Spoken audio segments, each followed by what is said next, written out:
one of my loved ones had a health issue, and she had to go through a very challenging process. There were only 2 doctors available in the whole of South India who could do that particular heart procedure. It was real life and death. If you go back 10 years back or even 8 years back, you need folks with extremely high technical competency to operate a CT system or a MR system. Right? Today, thanks to AI, we have made it so simple. Patient is not at the center of the ecosystem. The healthcare of the future, the patient would be right in the middle. Right? Everything you see in the future, 10 years from now, it will be patient. It's patient. Right? That is a big change. And AI is going to help you to go from where we are today to the patient-centric care and patient-centric journey what we want to build in. What makes India a strategic hub for a global R&D center? So we have perhaps the largest pool of data scientists, technologists, and scientists in the company out of Bangalore. We have around 95,000 square feet of labs here. Rural India is also like a big chunk of it. So how do we build scalable solutions for them? They come for 2 reasons, because they don't have the best clinicians working there.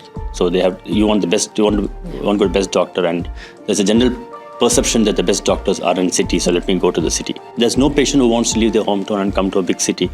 Academic institutions is a very important place. Clinical collaboration is super crucial for us, and we work with the likes of AIIMS. We work with the likes of Tata Memorial. That was recently. Yeah, the one you would have seen this week. Yeah. Especially in the space of cancer care, oncology, we're going to do some pretty fascinating work with Tata Memorial. So those things are super crucial for us to feed in. But what we're seeing today, in my opinion, Madana, is just a tip of the iceberg, right? If you fast forward and see where would be in a decade from now, it is just something beyond.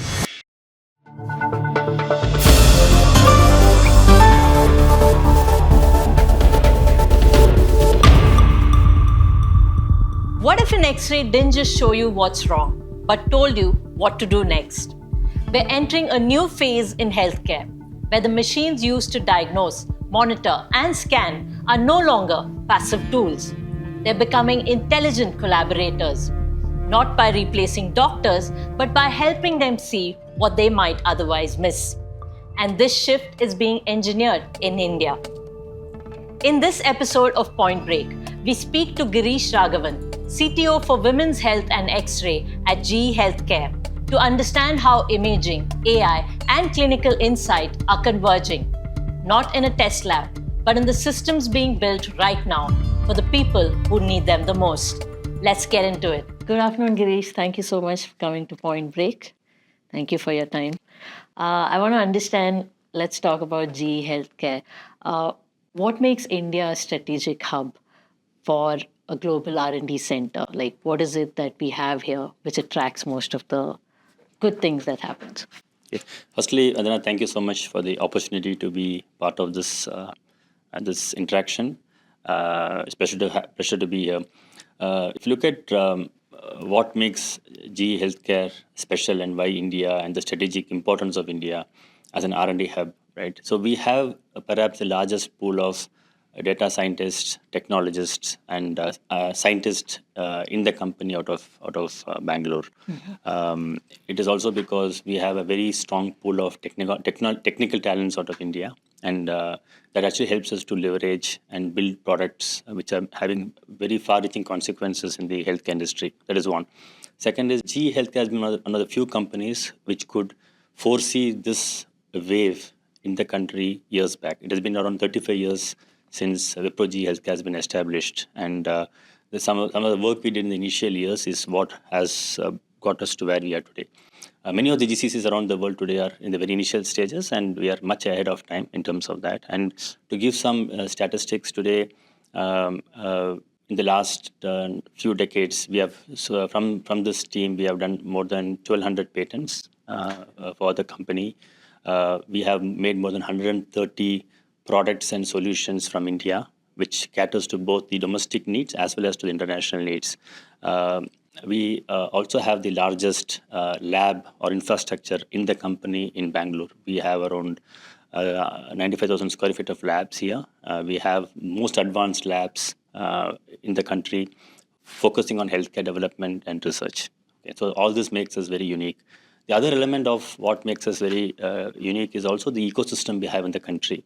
If you look at the academic institutions we have here, the partnerships which we have established with some of the leading clinical institutions here, all these feed into the research and development work what we do out of here. So it's more of the entire ecosystem comprising of the talent, the technology pool of people we have, the academic institutions which we collaborate with, the clinical hospitals with whom we collaborate. All this together gives us the momentum what we see today. Got it. And now a lot of conversations on AI, obviously, and even in health tech. So how do you think AI is transforming the whole sector? Like maybe in terms of diagnostics, operational efficiencies. What do you think? So today, if you step back and see the kind of problems the industry is facing today, one is definitely we are seeing a huge shortage of technologists in the industry. Right? We are using technology like AI to help us to bridge the gap. And I'll come to that, how it's helping us to solve it. Sure. Second is we also have a huge shortage of clinicians in the country, right? And if you look at the typical clinician's life, they spend a lot of time in bureaucratic work or documentation or reporting and so on and so forth, where they would love to spend more time with patients and have the patient interaction. So that's also the second big issue we are seeing today. The third issue we are seeing is in terms of efficiency and productivity. Every big hospital or even a small hospital across the country are extremely focused on how do we do more for less. And this includes both productivity as well as efficiency. Okay, AI plays a role in all these things. Okay, and if you look at it as an example of the first one I told about technologist, right? Availability of technologist. Today, if you look at thanks to AI, we have actually democratized the way we do operations in an hospital. If you go back 10 years back or even 8 years back, you need folks with extremely high technical competency to operate a CT system or a MR system. Right? Today, thanks to AI, we have made it so simple that the system would tell the technologist what you have to do, then the other way around. That actually makes a big difference, right? So with that comes efficiency, right? You can get people ramped up very quickly on the technology standpoint. Yeah. The second is clinical efficiency, right? So today, if you go back and see 10 years back, if you're a clinician, you would maybe have 10 CT as an example in a day to look at, or maybe 50 X-rays in a day to look at, right? But today it is not the case. You have so much of volumes of X-rays and CTs and MRs you have to deal with. So a life of a typical radiologist, he spends a lot of time in a room looking after image after image after image. Yeah. And if you look at an outpatient clinic, a large chunk of the X-rays you do are normal X-rays. There's nothing abnormal there, right? But you still have to go through that entire grain. So today what AI helps us to do there is it actually helps you to bring efficiency from a clinical standpoint. To give a simple example, AI would come back and tell the clinician, look, I've already seen the 100 X-rays, what you're there. I find these 5 suspicious. Maybe you should spend more time on these 5. These 95 you can just look at it when you want to do, right? That is one issue, one example of where AI is helping. The other big issue what people face today in the industry is reporting, right? Once you finish your exam, right, and the patient leaves, they expect report in a matter of time. And reporting has been a huge pain point in the industry today. Right? There are cases I know where you do a PET scan and you have to wait for a week to 10 days to get a PET scan report, right? Which is so difficult for the patient, right? And from a clinician standpoint, it's a lot of workload because the entire day they're spending time with the scans and they start making reports in the evening. So thanks to AI, there are a lot of solutions available today where we're able to build those reports proactively and give it in a form and function where a clinician can just go through it quickly, make some edits, correct it, review it, and then submit it, right? So that actually helps to bring efficiency there, right? The third thing is about efficiency and productivity. If you look at today a hospital, if you walk in, you have a fleet of systems, right? You have X-rays and CTs and MRs. So thanks to AI again, we have very good fleet management solutions in place where you can look at efficiency, productivity of how systems are being used. It helps hospital to plan properly the kind of system they have to procure, right? And they can even do load balancing on a day-to-day basis to say, oh, this system has got more patients, this has got less patients. Maybe I can do some, the case management properly. I can do cardiac over here. So you can bring a lot of efficiency over there. So AI actually plays a huge role. And coming to GE HealthCare as a company, today this has been our core competency, right? As a business, being at the helm of AI development. In all these spaces, we have a huge role to play, right? One of the fundamental principles on which we are working as a company is to make our systems intelligent and smarter, right? And if you look at be it the technologist workflow, be it the clinicians delivery, or even the efficiency and productivity, we have solutions which are more catered towards the clinicians' needs over there. So it's more of a package where AI plays a role in all those places. Got it. So if you look at it, it's more of augmenting a person's role, like helping them, assisting Yes. them, Yes. clinicians. That's the best way of being. So I would say that is how we are progressing today. So that is the evolution of AI, right? Healthcare is a very regulated environment, and we're dealing with the patient's life, right? So the risk rewards have to be very well calibrated. Yeah. So today, if you look at currently, it's about efficiency, productivity, reducing the level of expertise you need so that you can have more people come to the workforce and so on and so forth. But in the future, as things progress, you will see AI evolving quite a bit, right? And things will obviously change with time. But what we're seeing today, in my opinion, Madana, is just a tip of the iceberg, right? If you fast forward and see where would be in a decade from now, it is just something beyond something even what we can comprehend. Got it. So do you have a thought of how it would be in the future? Yes, yeah. So there are a lot of things. So if you look at being in a technology world, being in the industry, you always look at what the future is going to be. The future is going to be very, very interesting, right? The future is all about precision medicine, precision care. So I can see, if you look at today, our healthcare ecosystem is a lot gravitated towards a technologist or a clinicians, right? Patient is not at the center of the ecosystem. The healthcare of the future, the patient would be right in the middle, right? Everything you see in the future, 10 years from now, it will be patient, it's patient, right? That is a big change.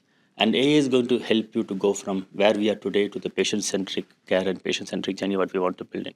If you look at some of the work we're doing in molecular imaging as an example, right? So they're all very patient-centric, right? How do we come with the right prescription for the right patient, right? Based upon their demographics and their history. So getting from, if you look at the future, right? First would be making it extremely patient-centric. That's where precision medicine makes a big impact. Second is how do we go from a reactive mode we are in today to a proactive and subsequently to a predictive mode, right? So these are all going to make a huge difference in the years to come. And AI will definitely play a huge role there. Got it, Girish. Now, when we talk about health, health tech, etc., rural India is also like a big chunk of it. So how do we build scalable solutions for them? See, if you again step back and look at the rural India issues today, they have why do people come to cities for healthcare, right? They come for two reasons: because they don't have the best clinicians working there. So you want to go to the best doctor, and there's a general perception that the best doctors are in cities, so let me go to the city, right? That is one of the biggest reasons why people go to big cities. That is also because it is heavily dependent upon the clinicians, right? So if you look at from a rural, urban perspective, you will have the question is how do we take the same level of quality of care what you have in an urban city to a tier 3 or tier 4 city, right? The minute you do that, there's no need for patients to come all the way, because there's no patient who wants to leave their hometown and come to a big city. It is cost, number one. It's also disruption because you have to carry a lot of people along with you, right? In Indian society, when somebody is not well, you go to a big city, you have your dad or mom or family just coming along, sitting with you, stay. It's a lot of cost. So nobody wants to do that. It's just because of compulsion they're doing it. So one of the things where AI is going to play a big role is how do you lower the bar of prescribing medicine, right? The day you do it, then you will be able to make it more efficient. So that is one big shift you're going to see in the years. It's not easy, it's going to take a lot of time, but that's definitely one shift you're going to see. Secondly, as a med tech company, what we do today is we build solutions for the rural area.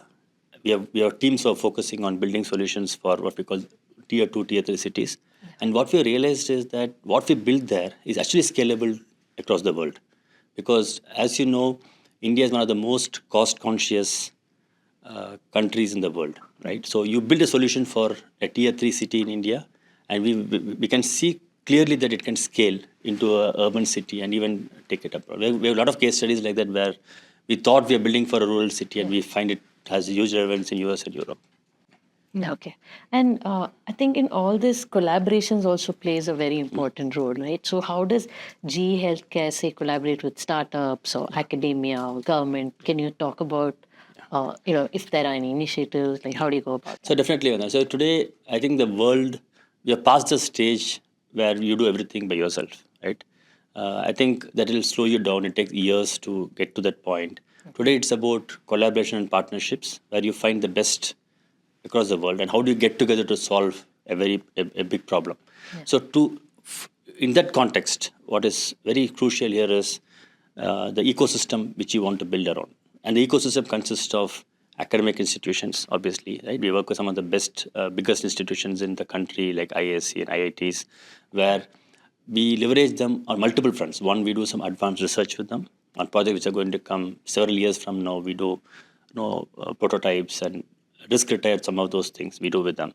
Second, we get good talent from those places. A lot of these institutions we work with, we get some of the best minds from there to come and work in the company. We provide research fellowships for some of the folks who can come and work with us for a year. They get to learn the domain what we are into. So that plays a huge role. The second thing we do is with hospitals, right? With big clinical institutions. That is super important because that is where we can test what we are building. You have an idea, you have a collaboration with a clinical hospital, you get their mind, you get the best doctors to be part of the solution because they know the problem better than anybody else, right? And if you know the problem, half the solution is found, right? So getting those folks to come down, sit with the engineering team and do co-creation, co-development is actually making a big difference. So academic institutions is a very important place. Clinical collaboration is super crucial for us, and we work with the likes of AIMS. We work with the likes of Tata Memorial. I think that was recently. Yeah, the one you would have actually. seen this week. Yeah. Especially in the space of cancer care, oncology, we're going to do some pretty fascinating work with Tata Memorial. So those things are super crucial for us to feed it. And startups have a role to play as well because they are very nimble. They go after very specific problems. Yeah. Okay, so it's very complementary. Startups are fast, agile, very problem focused. We have the ecosystem around us. We constantly look for companies to work with whom we can integrate and get them into the system. So yeah, all these together is a continuum for us. And these collabs that you spoke about, I mean, if they're using AI, will that be as an advantage or nothing like that? Like it's No, just yeah, so AI is a means to the end, right? So we look at what the problem is and we see how it can help us. AI actually plays a huge role. I mean, it definitely plays a huge role, but AI is not everything. Okay, we look at what is the problem, what can solve the problem, and in more often than not, we find AI playing a big role for sure. And all these institutions I'm referring to, they have very deep expertise in AI, data science. The teams are pretty good. Okay, so it's a very good partnership when you can get both of them come together to solve a problem. correct. Yes. And while we talk about all the good things, I mean, especially when it comes to healthcare, there are a lot of challenges and gaps. So can you throw some light on what they are and where do you see, maximum momentum in adoption? Yeah. So if you look at today in a healthcare setup, the patient experience is a huge gap we have today, right? Traditionally, most of the large healthcare enterprises, providers are focused a lot on productivity, efficiency, clinicians, etc. And in the process, the patient has taken a backseat, right? We have seen an increased interest with a lot of providers to go after the patient experience part of it, right? To just give an example, if you take a simple mammogram as an example, it's so painful, right? Yeah. I know a lot of women who just dread the fact of going to mammogram and doing it. Just patient experience, right? It's so painful.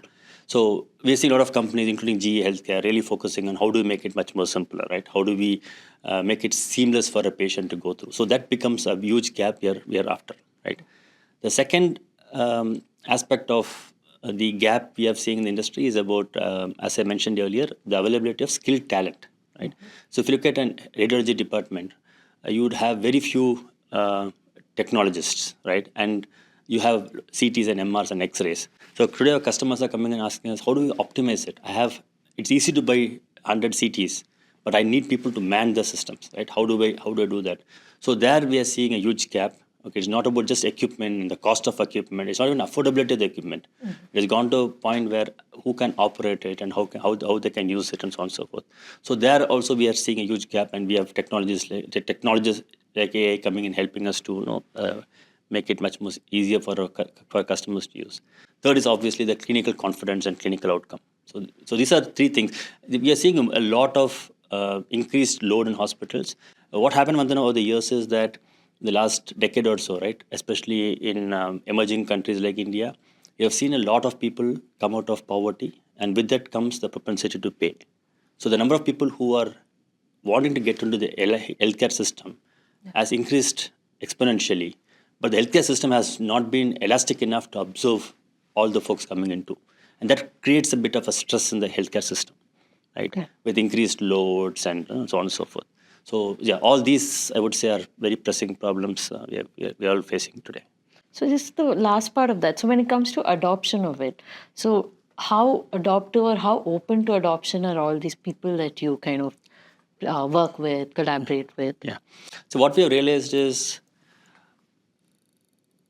we have when we go and talk to our users and our customers, we have found that they are very open to adapt technology as long as it is solving their problem.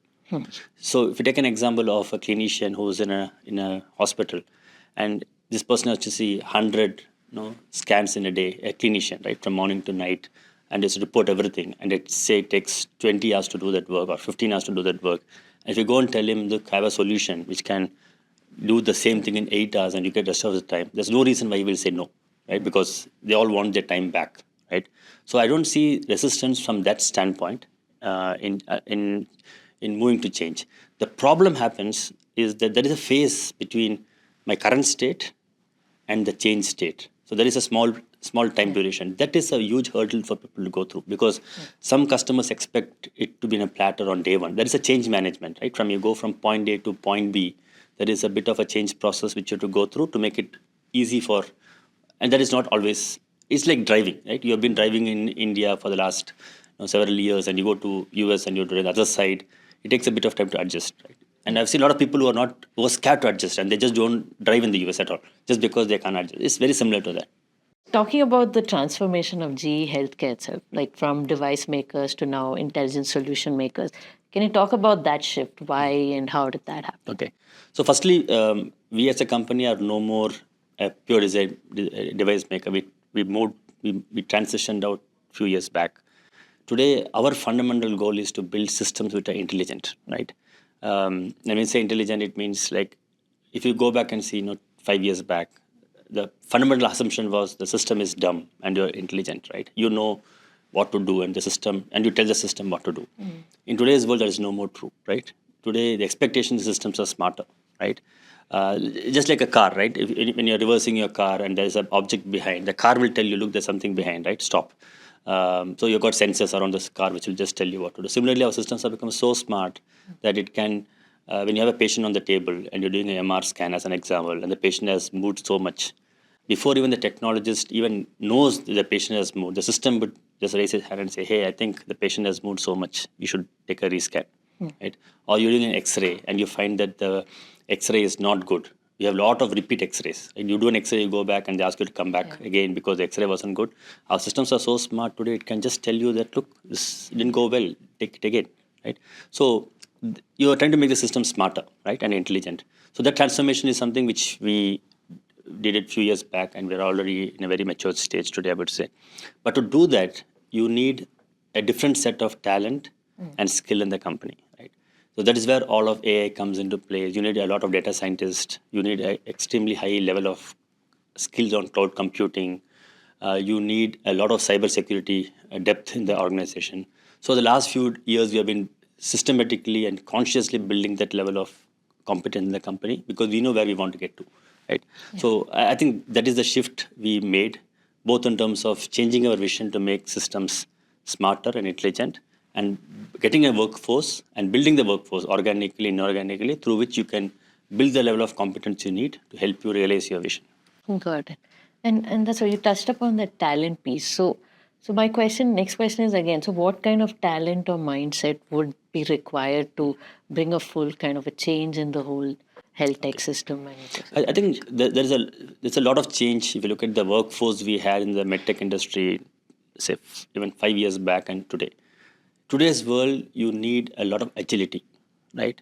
You have to be open to talk to your customers, listen a lot, understand their pain points. Today's world needs a much more stronger collaboration with clinicians and our customers than it has ever done in the past. Because in those days, people did not know what they wanted. But today, our customers know pretty well what they want, right? So the agility to be open, to co-create, collaborate, that is a big mindset shift. What we have done and what we have to do continually to make sure we're able to build product. That is definitely from a mindset perspective. Talent is about innovation, especially frugal innovation, right? There's a lot of focus towards frugal innovation. In the past, it has always been a technology, some principal engineers or chief engineers having an idea in his mind, and then it just flows down to the team, and teams start building around that. Today, things have changed. Today, you find very good solutions coming from somebody who just came out of school 2-3 months back, right? And you are amazed at the kind of innovative thinking people bring to the table. So the openness to say, okay, what do I bring to the table? We also seen people who come from other industries, like automobile, for example, and they come and say, oh, in my industry, in the past I have worked, I've seen this. Why don't you look at a translation opportunity to healthcare? And we are like, oh, wow, great. We should look at it. So that is also a different skill set, right? What you have to mindset, what you have to bring in to make sure that you are able to get those complementing technologies into the space. And if you look at health tech world, if you go around the industry around, be it aviation, be it energy, be it automobile, there are a lot of solutions which people have put together for problems what they are facing. So one of the other big skill we need for us is to be more externally focused than internally focused, because the solutions are there. You don't have to go and invent solutions. So more externally focused you are, you have a better solution. So the days are gone where somebody would sit in their office and just focus on something. Yeah. You don't get as much output as what you would. So external focus, customer engagement, and then building transversal technologies into the system makes a big role. And if you look at healthcare, for us as a company, we have been trying to do this pretty consciously for a while, right? We actually get a lot of engineers from the best schools in India on a yearly basis. And we have programs where when those folks come on board, for a small subset of people, we put them through a 2-year rotation program. Right? They come, they spend 6 months on a particular a segment. They go to another area, they spend 6 months, they keep rotating. And at the end of 4 rotations, when they graduate, they would have a very holistic experience of what healthcare is all about, right?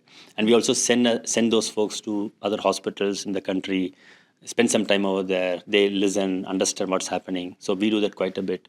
Even while interviewing, while recruiting folks, we look at other industries and how we can complement each other. So this is very, very, very conscious, designed approach to talent management and skill management. Got it. And do you think AI would have a different role to play in this whole system? Like maybe be like an upskilling for them, or say if they come with that AI knowledge, it would be better for them. Yeah. What do you think? At least my perspective, even today, I think AI is no more a differentiator. Okay, AI is a norm. Okay, if you want to be in the game, you have to have AI. Okay? Otherwise, you're out of the game. 3 years back, AI was a differentiator, right? If you have AI, you have an edge. Today, if you don't have AI, you're no more in the race. That's how much AI has transformed the years to come, right? So in the last few years. So yeah. So it would be like it's not an option anymore. Oh. I see my son who's in college. Yeah. They have no life without AI. Okay. If your ChatGPT is down for a couple of days, they're stuck. That's very worrying.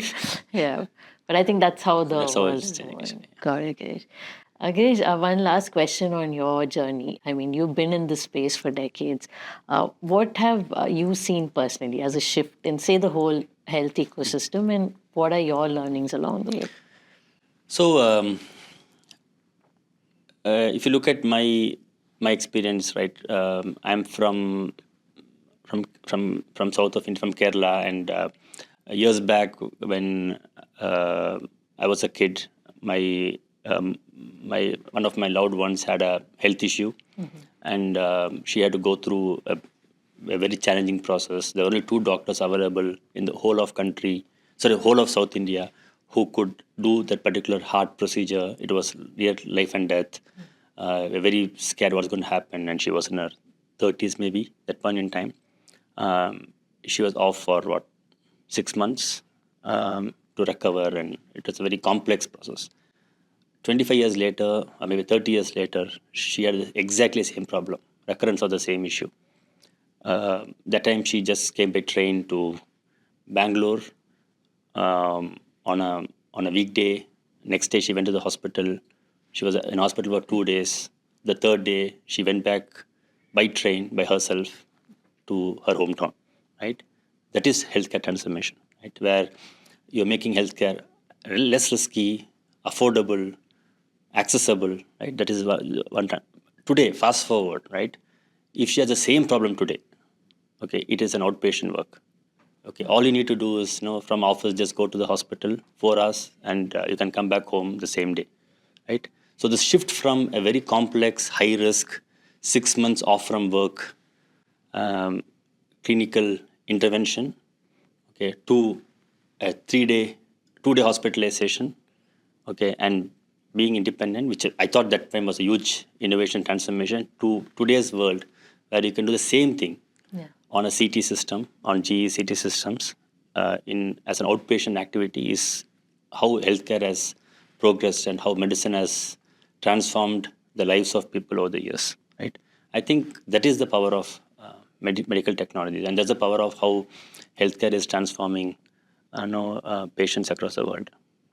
And your personal journey along the way, how has it been? It has been very interesting because when I started my career in GE, 2.5 decades ago, we were very engineering focused in our mind. We looked at technology as a technology, right? But over the years, we have realized that technology is of no use if it is not solving a problem, right? So from working on some very high-end technologies, which has got very less, usage to the common man, making this transformation to getting to this point where technology actually is making a huge difference is very important. We also seen over the years that a lot of technologies, amazing technologies, right? Something when we first see, we're like, wow, wonderful, just have lost its significance just because it is not affordable. It is not something which can sustain. Right? I think that is one big shift. The other thing I've also realized is that when we build products and solutions, it is not about just the technology what you bring to the table. It's about how it can be used, user interface, ease of use, workflow. How can you service the equipment, right? How can the system be more reliable? All these shapes your thinking on engineering. There's a big difference between technology and engineering, right? Many years back, it was all about technology, but technology is just a small subset of what engineering is all about. If you take the metro train, right, metro through which you come, it is engineering, right? There's a small part of it which is technology, but the metro train runs the way it is today, non-stop, with high reliability, because of high-end engineering which goes behind the scene. Got it. All right. Thank you so much, Girish. This has been very insightful and wonderful talking to you. Yeah, thank you, and thanks for your time. What we're seeing isn't just smarter machines, it's a smarter way of thinking about care. Diagnostics that adapt, algorithms that assist, engineering that puts patients at the center. And as healthcare systems around the world struggle with scale and access, the solutions may not come from a clinic, but from code, silicon, and the people building intelligence into every scan. That's all for this episode of Point Break. I'll be back soon with more stories that question, disrupt, and redefine. Until then, stay sharp, stay curious, and think AI, think AIM.